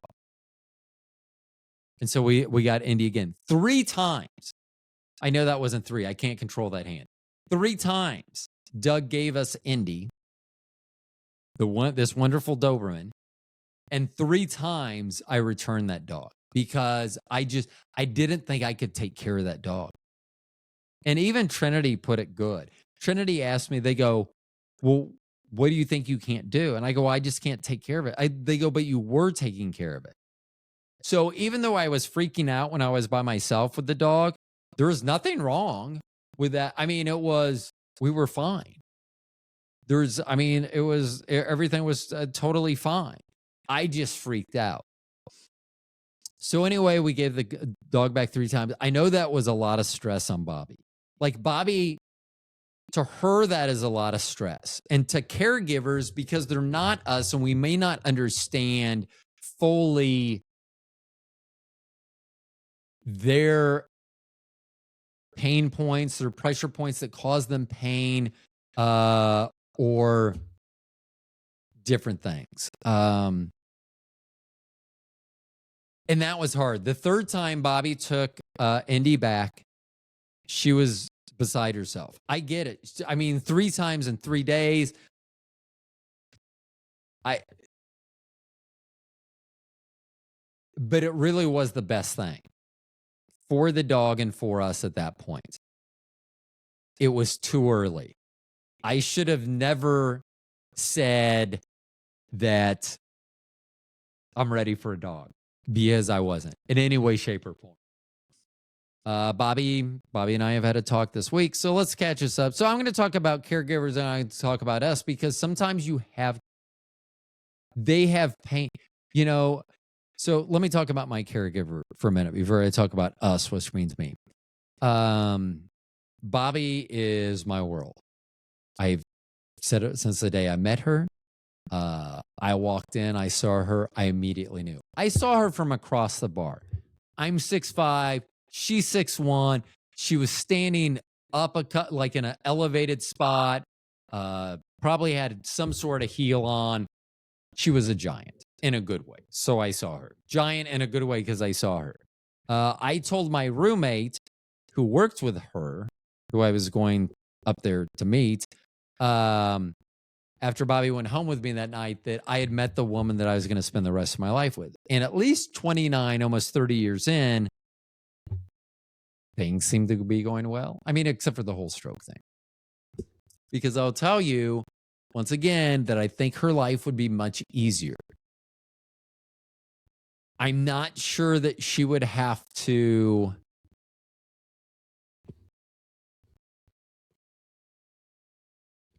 and I'm not saying this in any other way, but literally her life would be easier. Like, do you want to run errands for me when you get home? Not particularly. Okay. That if you didn't have to do that, it would be easier. Anyway, we gave Indy back. I don't have a short-term memory. We had been talking about a dog. There's another dog that he has. It's 7 months old, just ready to turn 7 months old, 6.5 months old. Already started doing some of the training things. So these dogs, not only extremely smart, they can actually be trained for to sense high blood pressure, low blood pressure. I have not had a seizure since my stroke. I am on seizure medication. It is not uncommon for people that have had strokes to have seizures. They would be able to sense that as well. So as opposed to a family dog, which have always been trained, exceptionally well. Unless it was a dog that was trained by a professional breeder and you spent 20 grand on it, and I do know Titan was a dog like that, I would have put my Dobermans up against that dog any day of the week. In just any skill you want to, I like I say, and so I was going to do my best to try to train a new dog myself. There were going to be some certifications and things. Luckily, with Doug and others, I was going to be able to make that happen. Bobby and I had been talking, and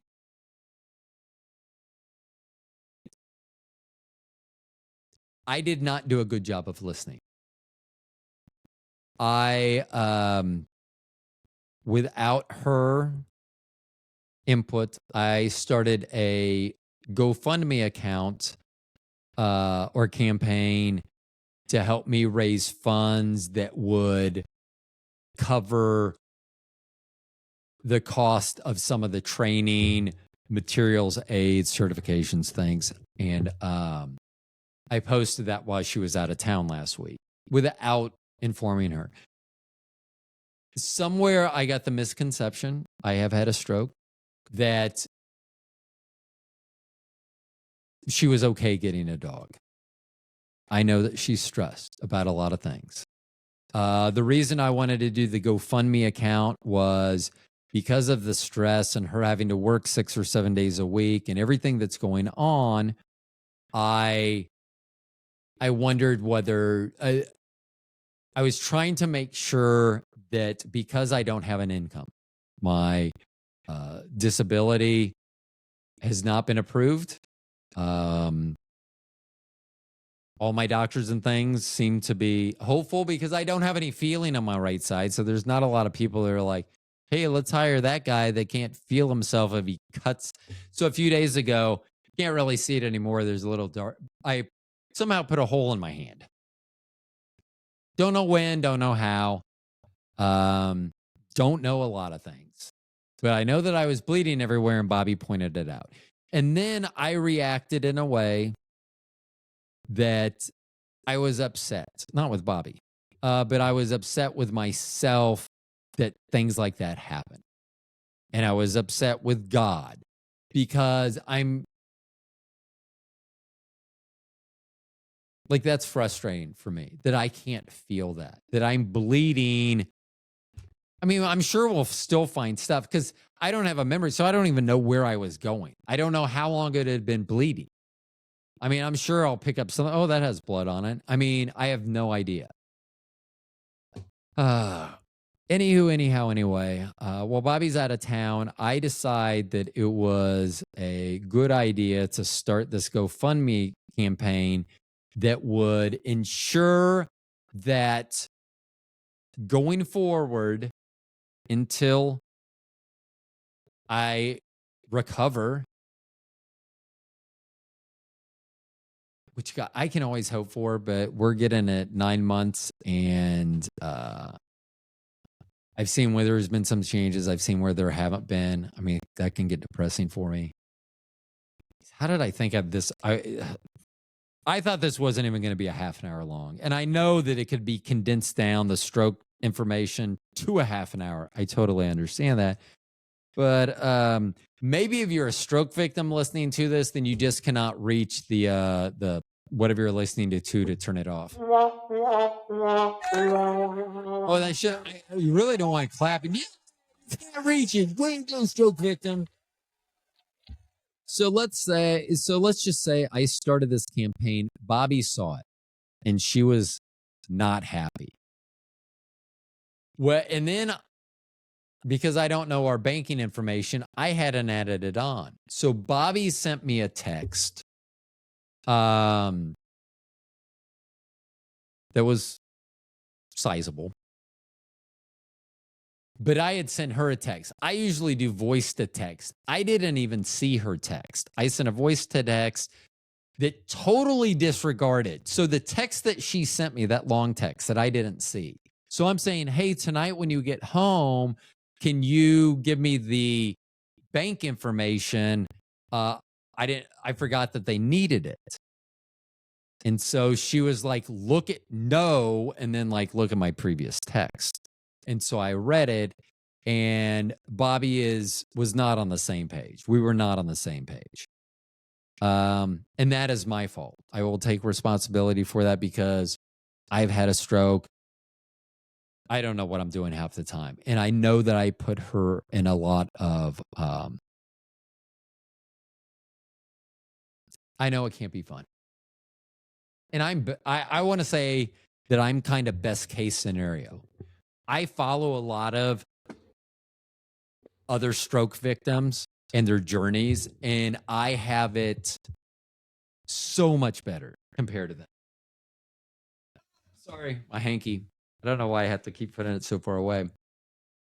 I know that we have it, Bobby and I have it so much better than that. And I hate putting an extra burden. She's already doing everything.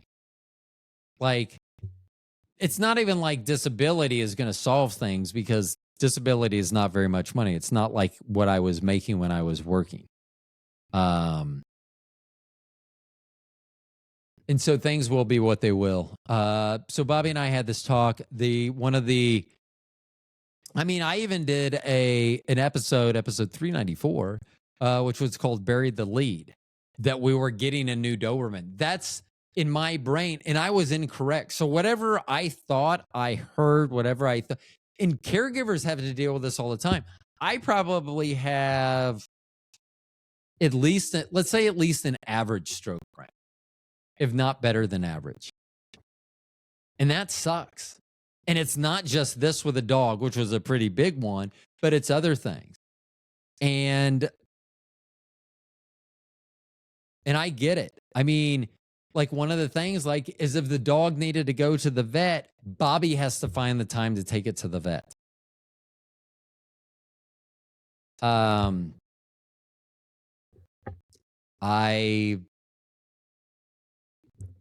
that's what sucks, is being a burden on your caregiver. Even if it's something like this caused a lot of stress for Bobby.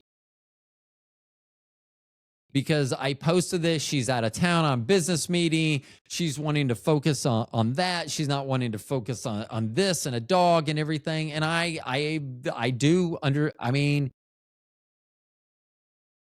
know. I should have. I don't know why I thought that we were on the same page. I guess it was my excitement, because I do think that I'm ready. I do think that I need a Doberman, and not just a dog. It's a Doberman. It doesn't matter, whatever. But I do want to make it more of a service dog. And I love Bobby with all my heart, and I would choose her over a dog. Like, I have to say that, but I also hope that I don't have to. For some reason, I don't feel like I'm done owning a Doberman. I could be wrong about that.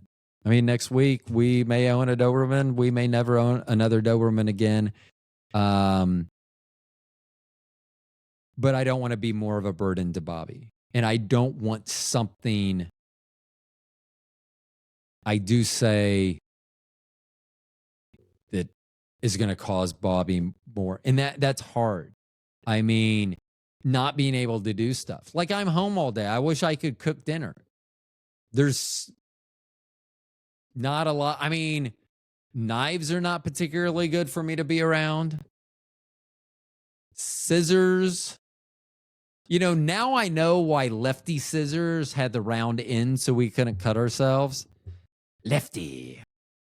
But yeah, I mean, I wish that I could have everything. I do the things that I can. I'm able to clean around the house, so I try to do those things. I try to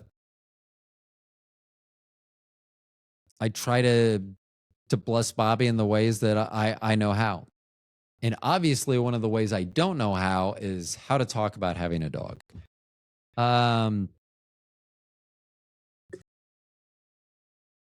It's really hard for both your caregiver and yourself. So through this whole ordeal this week, Bobby and I cried quite a bit. Because, like, she was caught off guard because I put this GoFundMe campaign up. I was caught off guard because I thought you were okay with getting a dog, and now I'm just trying to kind of protect us just a little on expenses we may incur before we see any additional funds come in. And I know that that's one of her concerns in her mind.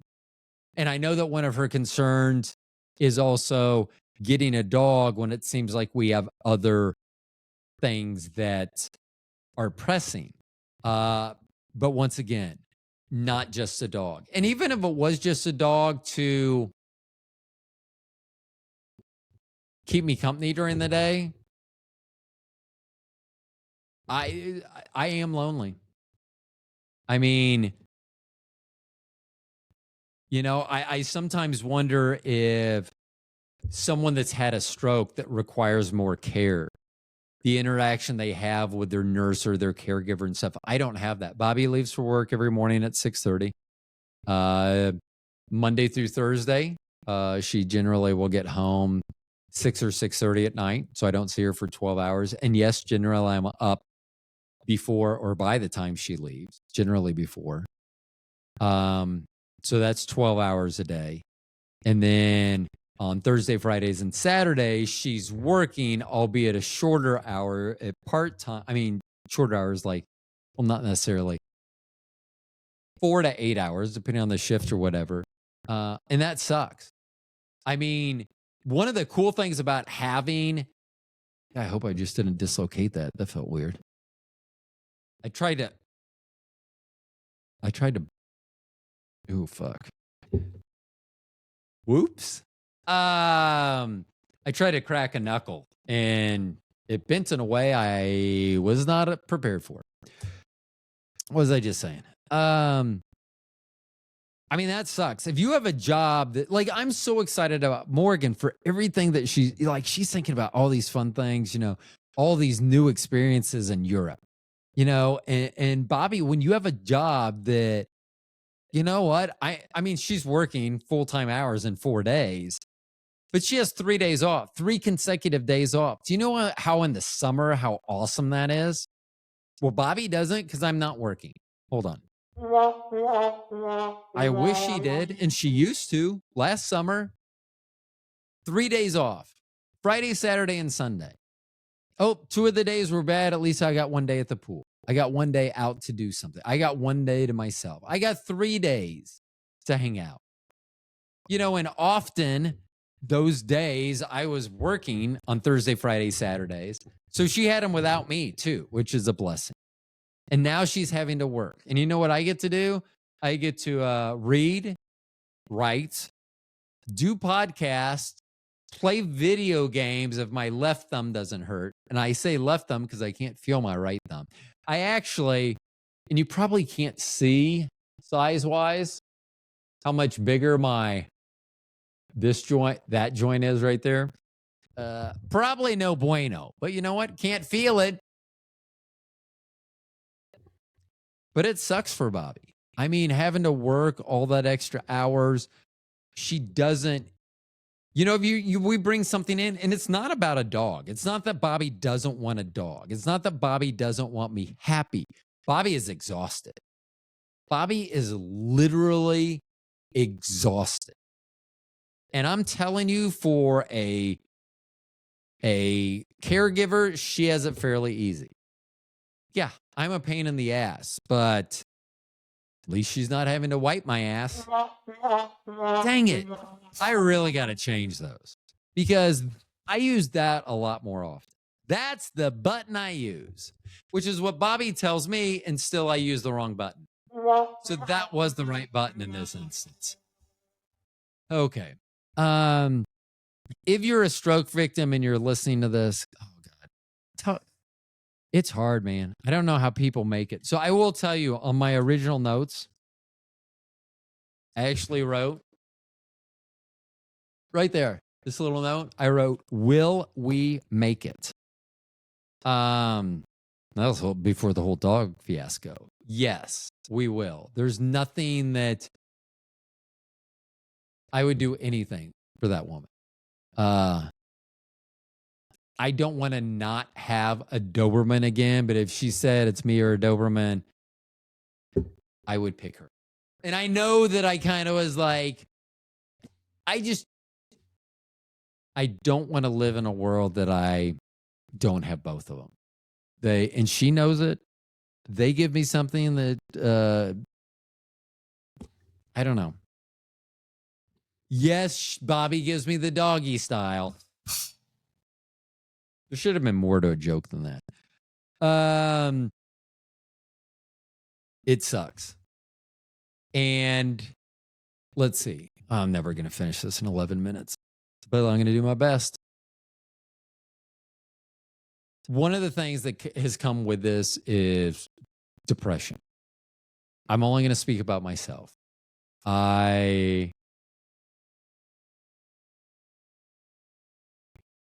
So every night before I go to bed, I pray.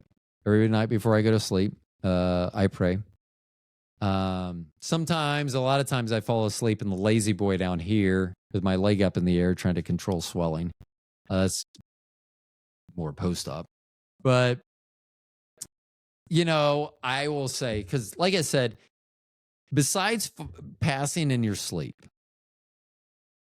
me passing the way I could have would have been pretty easy. So every night before I go to bed, I say the same prayer. God, if you want to take me, I'm here. Take me. I've had a great life. If I wake up in the morning, thank you. Love you. Amen. Something to that effect.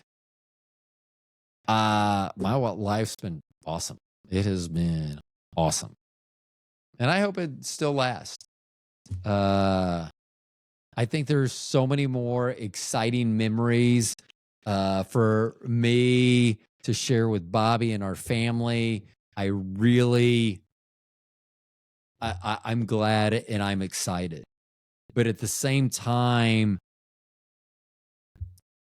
I'm by myself throughout the day. Probably every day I cry, which I didn't used to do that. Sometimes I cry at stupid stuff, videos I may watch. A lot of animal videos do it to me, especially people being nice to animals. Like I say, I can't explain. The same way I can't explain no feeling on the right side of my body is the same way I can't explain my relationship with my dog. Bobby knows that. Okay, you want to play, you want your dog with you all the time, you want to buy yourself, I joke once that so I would give Bobby a back massage, like not the leading to sex back massage, like watching TV. Like, I know it's not going to the bedroom, that type of massage. And I would massage her for, like, I don't know, 5 minutes, 7 minutes. I mean, 8 minutes was pushing it. And then it was like these thumbs. I mean, my hands. I mean, they're horrible. And she would always be like, okay. So one day I was like, oh, my thumbs really hurt. So she was like, okay. So she had been sitting on the couch. I had been sitting on the couch, rubbing. She was sitting on the floor and I was rubbing her neck. And then I got done and she got up and I took her place on the floor. And next to her was our Doberman, Dakota, and she was laying there. So then I spent the next 20 minutes petting the dog. And how do I know it was 20 minutes? Because Bobby pointed out that I could not massage her for more than 7 minutes, but somehow me petting the dog for 20 minutes wasn't an issue. The relationship is just different. And I miss that. I mean, because Bobby knows that if we had a dog, if we still had Dakota, how I would be interacting with that dog. And I know it's a burden to her. And I'm not using this. I feel like I'm using this as a pitch to her. And I hope that she is not listening to this. I will tell her not to listen to the second half of this. I should tell her to listen to it. You should really listen to it. And then maybe she won't. Because I think if I say don't listen to it, then she'll want to listen to it. But this isn't as a pitch to. It's that I know. I mean, and I told her, I know she's going through a lot of things. Neither one of us, for whatever reason, seem to have a lot of close friends of our age that we can talk to. I've always been fairly okay with that.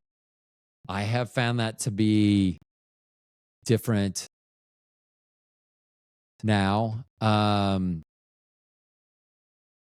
But it's difficult. And when there's no one to talk to besides each other, like there's things that she feels like she can't talk to me about because she's deathly afraid of raising my blood pressure. So, and I don't know what level it has to be at and for how long before we should really be concerned, stuff like that. I don't think any of the issues that we have right now, I don't have an income. Luckily, she does. We have to. Where did I write that? New post-stroke. Remember the blessings of life.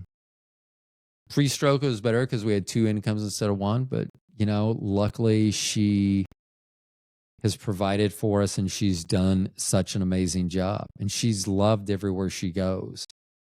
And I hate the fact that she feels so lonely. Like sometimes I think that you just want to talk to someone else.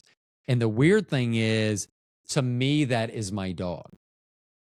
Literally, and I'm sure that our neighbors have heard me. So you can't hear once you're in an apartment, but in the hallway, you can hear through the front doors, which is weird. So you stand out in the hallway to hear what's going on in the building. But I would always talk to my dogs as dog. I mean, as people.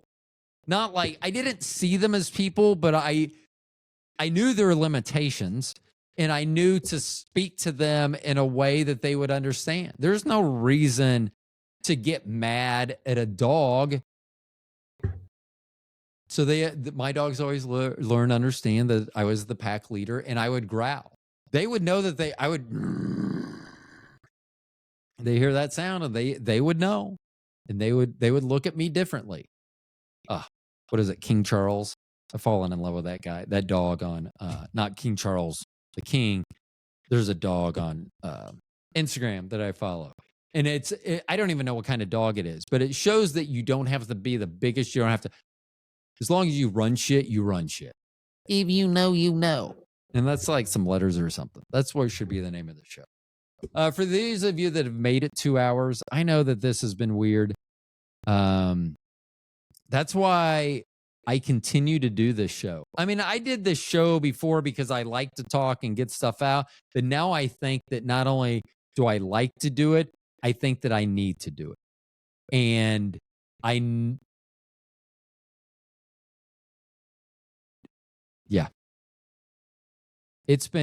surprised I didn't cry on this. That was one of my concerns. And I don't care about crying. You can go listen to shows. There's a show about a dog that I spent 52 minutes crying. So I am not afraid, too shy, too whatever to cry. I've done a lot of crying the last couple of days. As I got ready for this show, I mean, this has been very difficult for me. And like, if you're like, just sounded like you rambled on for 2 hours. I know, but still, I'm nervous about my recovery. I mean, I think it's going very well, but I'm nervous to share. And that's one of the things, is I don't feel like I can talk to a lot of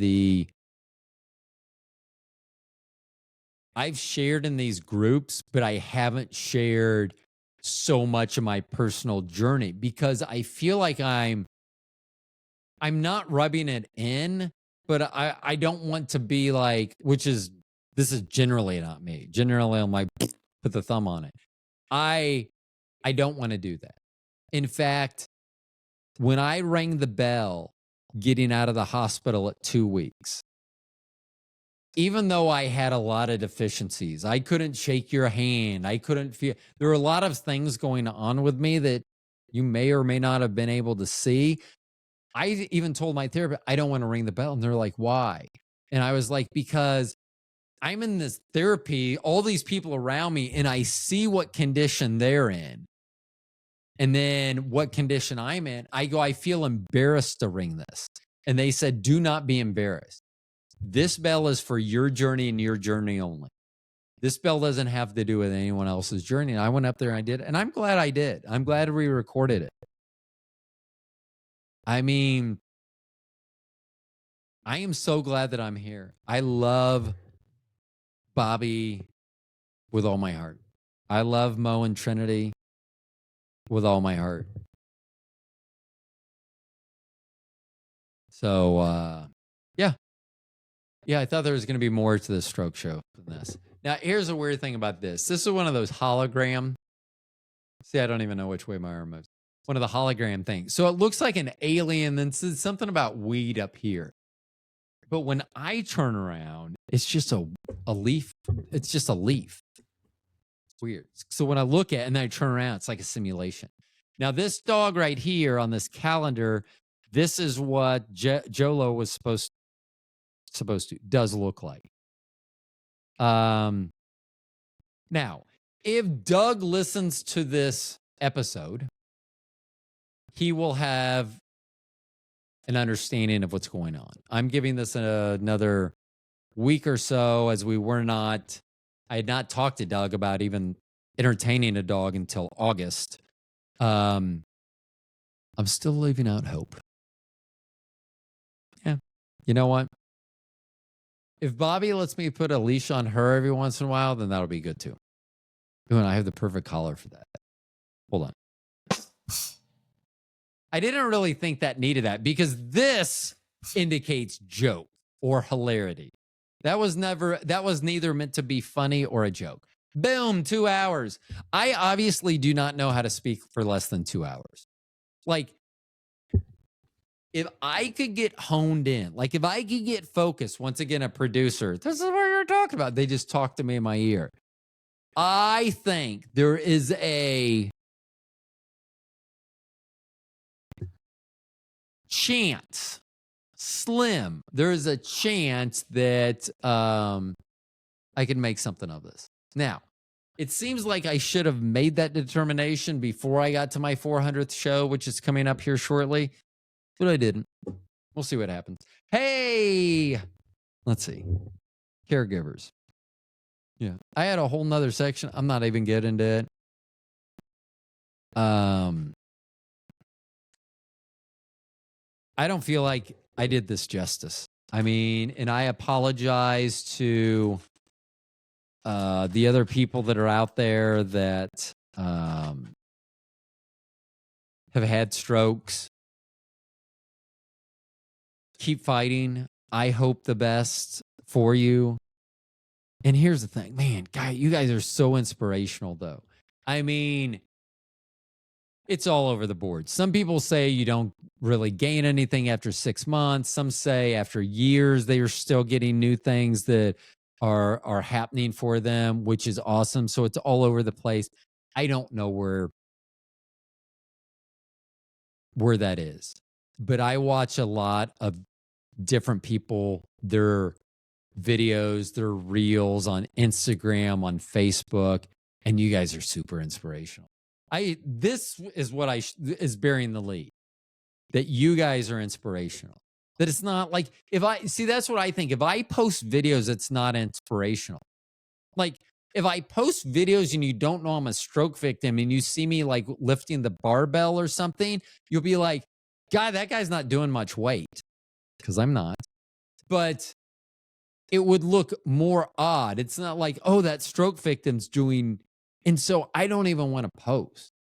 And I feel bad because I'm still on a journey that I don't feel like I can share. And that hurts me sometimes. Not enough that I'm going to remember it the next day. Short-term memory loss, blah, blah, yada, yada. Anyhow. If you're new to the show and somehow you made it to 2 hours, hold on. I'll let it get creepy. I don't know why it gets creepy. Yeah, get me some. If you made it to 2 hours, congratulations. Thank you. I appreciate it. I will continue to talk about me and my stroke as the future goes on. I am kind of transitioning out of guest, although I seem to be having a lot of guests lately that I'm doing that. They're guests that you all know, which is fine. Like the episode after this, what? Guest. Jason. I've already recorded that one. That's actually a very good one. We talk a lot about dogs in there, oddly enough. Anyway. My name's Ro. This podcast is called The Stone Genius. I'm a stoner. I used to be a genius. I'm not sure I am. I won't take the test. Once again, if someone wanted to start an account and said, if we got to a certain dollar amount, take the test, I would definitely take it.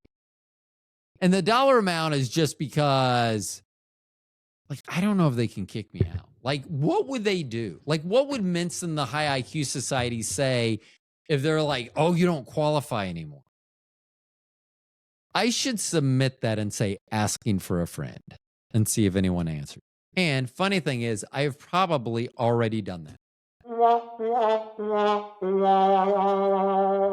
2 hours and 4 minutes. I'm a guy that can't keep it under 2 hours. There's nothing wrong with that.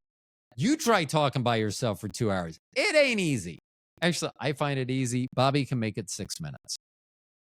She's tried. I think that's actually an episode. It's a quick one. Like if you listen to this and go, I think I want to listen to another one today, maybe the 6-minute episode. Actually, I think it ended at 11 minutes. I'm pretty sure, I know that 6 minutes is when she said, I don't know how he does this, but somehow I seem to do it. I babble, babble, babble, babble. Anyway, my name's Ro. This is the Stone Genius. I'm a stoner. I'm a genius as far as you know. I'm also a stroke victim, stroke survivor. That's what we are. Obviously, it's taken a while for me getting used to saying that. I'm very lucky that I'm here. I am thankful for the great God Almighty above. I am thankful that I get to wake up every morning and see Bobby. I am glad that Trinity and Mo are out there changing the world. I am so glad that I'm still here. I'm glad that you're here. Whether you've had a stroke, you haven't had a stroke, I'm glad that you're here. Find something to be glad about today. I'm telling, God, you guys are so inspirational. You people you stroke survivors that are posting your journeys are hugely inspirational. Thank you. Deuces. I got to keep looking because I don't know where this is. Oh, that's the other weird thing is even though my left hand is dominant, trying to use a mouse with the left hand is horrible. I mean, like when I see a right-handed driving car, I'm always like, I could probably figure that out. I bet you if it's as bad as this, no. That's what Uber's for. But me not knowing, like pushing the right button and stuff, doesn't always bode well. So let's get over here to the stop. And now I'm going to say, thanks for listening to the Stone Genius. My name's Ro. Bye.